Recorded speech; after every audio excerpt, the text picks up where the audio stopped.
there's a ripple effect, I think, that is being felt from Texas and Oklahoma deciding to leave early for the SEC.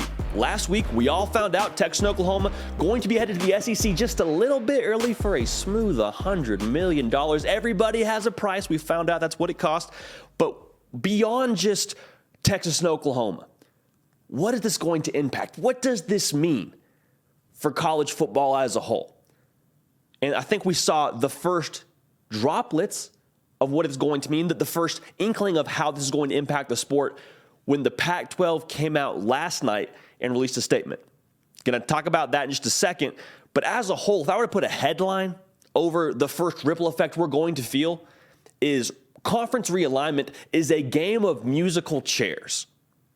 Music starts playing, and everybody is circling around these different conferences, these different teams. And when that music stops, you better have a chair. You better be a have when that music stops. And in 2024 is when I anticipate that music starting to, if not stop, at least turn the volume down a little bit. You're going to have the Big Ten with 16 teams, the SEC with 16 teams, the ACC with 14 teams, the Big 12 with 12 teams, and the Pac-12 with 10 teams. Again, that's assuming chalk holds as it is right now.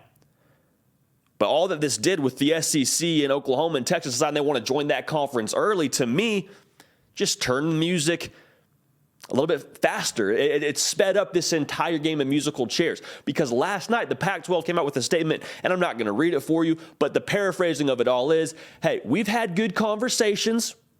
We've had good conversations with the powers that be when it comes to media rights and other schools, and we're okay. All right, don't worry about the Pac-12 over here. We're good. We're gonna be just fine. We're progressing, if you will. Y'all, what does that usually mean when somebody comes outright and says, we're fine? Don't worry about us. Do not worry about us one bit. We are gonna be okay. And everyone's like, did you ask them? I didn't ask them. I didn't ask them if they were okay. That usually means everything is not okay. And far be it for me to say the Pac-12 is going to be in a bad position, but right now, the chairs are starting to go off the board. The teams are starting to go off the board. And less teams in today's college football world as we move toward the super conference era means less money. In the college football playoff expansion era, it could mean less relevance. I'm just saying, the music is now moving quicker, and the Pac-12 is sensing that, put out this statement. There's a lot of smoke around them adding San Diego State and adding SMU. Pac-12 Commissioner George Kliavkoff went to an SMU basketball game, I believe it was last week. So that's very much so a way this is moving. But I'm just telling you, the Pac-12 is a buyer right now when it comes to the future of college football. They're looking to add teams. I would also be surprised if the Big 12 doesn't look to add teams. Like I said, they're going to be at 12 if everything stays the same when it gets to 2024, which is also when USC and UCLA will be joining the Pac-12, when, like we already told you, Texas and OU will be joining the SEC. The Big 12 is going to be aggressive. Brett Yormark was the former CEO of Rock Nation, okay? He's got an entertainment background. He doesn't see the tradition and prestige or different things like that. In today's college football, as much as it pains me to say it, as much as I just feel sick even telling you this, that's not what it's about anymore. It's about brands. It's about dollars and cents. That is what is driving the bus in the whole realignment conversation. So with this early move from Texas and OU to the SEC, the music is picking up a little bit.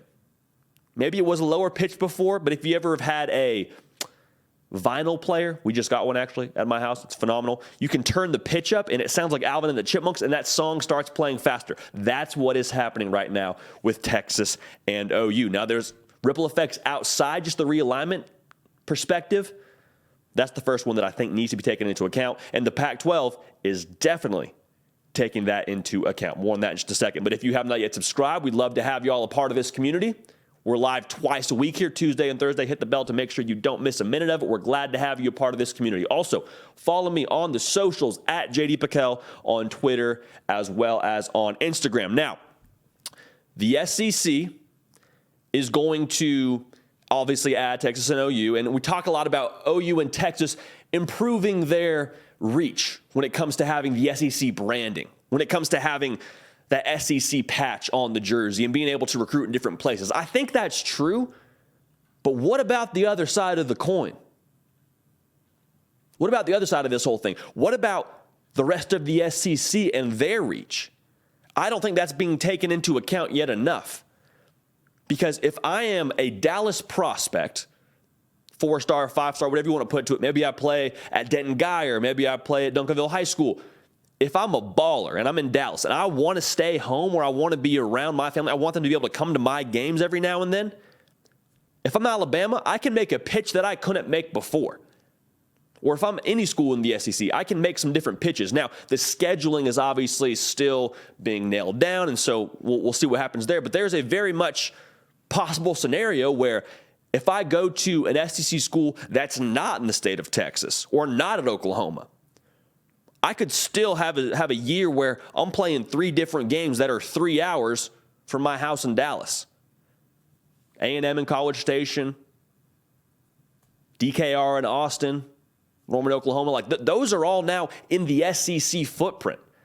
And I'm not saying this is going to dramatically change the game for Georgia and Alabama or LSU on the recruiting trail, but I'm just telling you, maybe it's 1 or 2 players, maybe it's 2 to 3 players. To now have that boost in the SEC in Big 12 country, I think it just takes a bat to the geographical fence that was being put up in terms of the recruiting landscape. I'm not saying it knocks it all the way down, but it's definitely a little bit more loose. There's definitely some holes that the Big 12 had previously had up. Maybe Alabama or heck, maybe a school like Florida is stepping through that now with a little bit more ease. They've always recruited nationally well. These schools in the SEC, the big boys still go and get who they want. But I think it's worth noting now, adding Texas and OU is going to bolster the other schools recruiting in the SEC when it comes to Big 12 country. That's a scary thing for the rest of college football, man.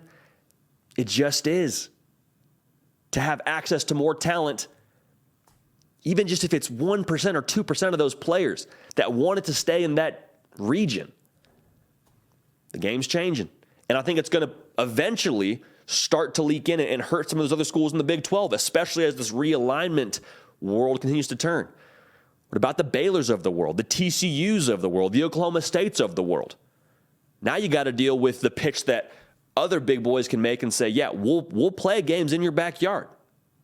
At least twice during your college career, you will have a stretch where your family can come and see you play. Also with NIL now, maybe you can get them to more games, but it's a scary thing for the rest of the college football landscape. Now, as a fan base, the ripple effect, I think, is going to be a little bit more of a rude awakening. Maybe rude awakening is a harsh verbiage to use, but you hear what I'm saying. Whereas previously, you were fighting for a Big 12 conference title against TCU and Kansas State. That's great. You are now viewing success through Alabama Crimson Tide and Georgia Bulldog colored glasses. For example, Tennessee, I don't think it's a stretch. I have very good confidence they would have won the Big 12 a season ago. Went 11-2, took Clemson to the woodshed. Like they were a team that I have full confidence could have beat Kansas State. Don't believe me? Look what Alabama did at Kansas State. And Tennessee beat Alabama. So I very, very much believe that Tennessee could have won the Big 12.